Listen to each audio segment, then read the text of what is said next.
Hello guys, இந்த வீடியோவில் நம்ம என்ன பார்க்க போகிறோம்னா ரொம்ப சிம்பிளாக சட்டுன்னு செய்யக்கூடிய உருளைக்கிழங்கு பொரியல் எப்படி செய்யறது தான் பார்க்க போகிறோம்.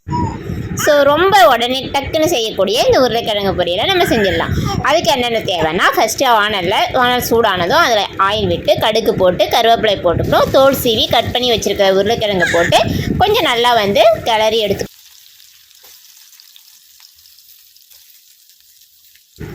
இதில் நம்ம எந்த ஒரு வாட்டர் கண்டென்ட்டும் சேர்க்க போகிறது கிடையாது. அதனால் ஆயில் கொஞ்சம் அதிகமாக சேர்த்து நல்லா அடிப்பிடிக்காமல் கிளறிட்டே இருக்கணும். நம்ம தோல் சீவி உருளைக்கிழங்கு சேர்த்து இருக்கிறதுனால இது ரொம்ப ஈஸியாக வானலில் ஒட்டிக்கும். அப்படி ஒட்டாமல் இருக்கிறதுக்காக நம்ம இது நல்லா வேகிற வரைக்கும் நம்ம கைவிடாமல் கிண்டிக்கிட்டே இருக்க போகிறோம்.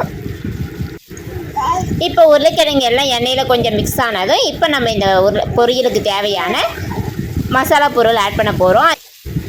காரத்துக்கு தேவையான அளவு மிளகாத்தூள் நான் இதில் ஆட் பண்ணியிருக்கேன். நான் குழம்புக்கு போடுற மிளகாத்தூள் தான் ஆட் பண்ணிக்கிறேன். உங்களுக்கு தேவைன்னா நீங்கள் ரெட் சில்லி பவுடர் கூட டேஸ்ட்டுக்கு ஏற்ற மாதிரி ஆட் பண்ணிக்கலாம். அது கூட கொஞ்சமாக கரம் மசாலா, மல்லித்தூள், மஞ்சத்தூள் இது ரெண்டுமே நான் ஆட் பண்ணியிருக்கேன். இப்போ இந்த மசாலா பொருள்லாம் உருளைக்கிழங்குல படுற மாதிரி நல்லா மிக்ஸ் பண்ணி எடுத்துக்கணும்.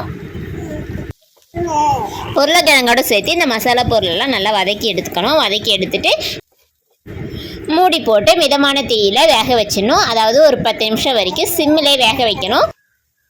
அவ்வளோதாங்க. ஒரு 5 மினிட்ஸ்க்கு அப்புறம் எடுத்தால் ரொம்ப டேஸ்டியான பொட்டேட்டோ பொரியல் ரெடி.